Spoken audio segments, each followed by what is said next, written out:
It was the first day of senior year at Ridgewood High, a school known more for its drama than its grades. The hallways buzzed with chatter, the sound of lockers slamming and sneakers squeaking echoing through the corridor. Everyone already knew each other, everyone except Lena Carter, the quiet new girl walking in with a nervous smile and a notebook clutched to her chest. Lena had transferred mid-semester, something that always drew attention. She didn't wear designer clothes, didn't talk loud, didn't try to blend in, she just existed quietly, observing, with eyes that seemed too calm for her age. Nobody knew that her calmness came from training. Nobody knew that her father, Agent Daniel Carter, had spent years working undercover for the FBI, teaching her to read people, to stay composed, no matter what storm brewed around her. But teenagers don't see depth.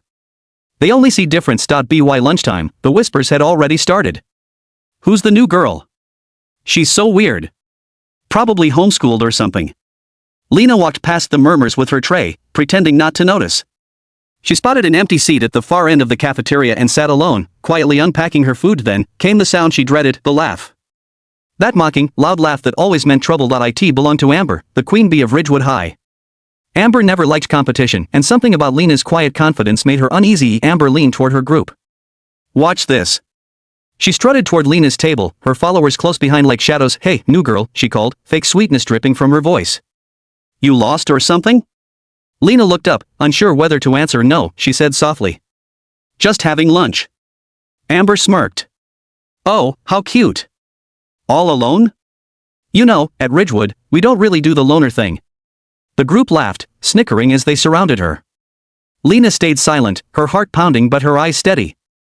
She'd seen real danger before: explosions, interrogations, raids, through the lens of her father's stories.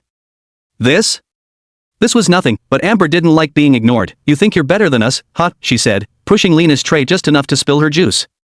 A few students at nearby tables turned to watch, phones already recording. The cafeteria grew louder. Lena's jaw tightened. She wanted to walk away, but something in her stopped.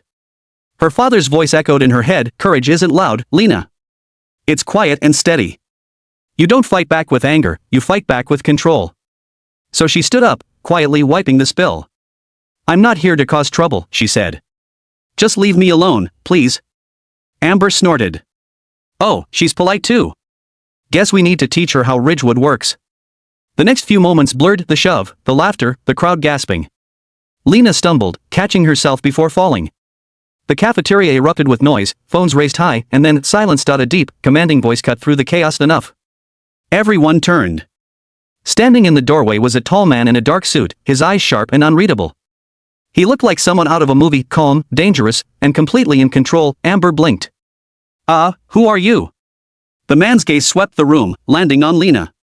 I'm her father. A collective murmur spread through the students. Lena's face turned pale, she hadn't even noticed he was there. He wasn't supposed to be. Agent Daniel Carter had come to drop off a forgotten lunchbox, but instead, he'd walked into a scene that every parent dreads. Sir, we were just— Amber began, but Daniel cut her off. Just what? His voice was quiet but deadly. Humiliating someone for sport? He stepped closer, flashing something from his jacket, a silver badge. The letters gleamed under the cafeteria lights. FBI gasps echoed across the room. I think it's time we had a serious talk, he said. All of you, come with me. Now.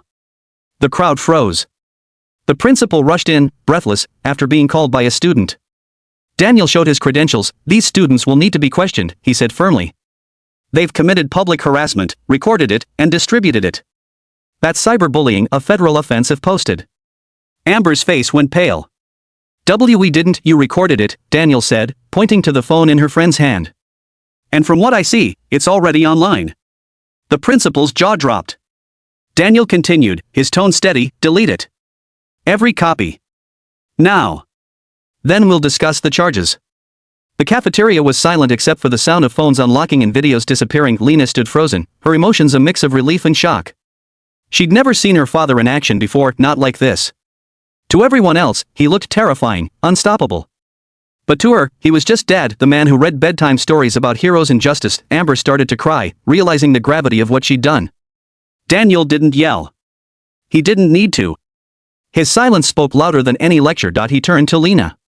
You okay, sweetheart? She nodded slowly. Yeah. Just surprised. He placed a gentle hand on her shoulder. You handled yourself well. Proud of you. The rest of the cafeteria stared, some in fear, others in awe. No one dared to laugh or whisper anymore. As Daniel escorted Amber and her group to the principal's office, word spread like wildfire through the school. Within hours, the video was gone, but the story wasn't. It became a legend. The girl who stood strong. The father who brought justice. The moment Ridgewood High learned what real power looked like, and for Lena, that day changed everything. She wasn't just the new girl anymore. She was the girl whose father was the FBI agent who didn't just protect the law, he was the law. But what no one knew was that Daniel Carter hadn't come to Ridgewood by chance. His next undercover case, the one that could change everything, was connected to this very school, and the bullies? They weren't just bullies, they were connected to something far bigger. Lena didn't know it yet, but her father's secret mission was about to drag her into a storm she could never have imagined.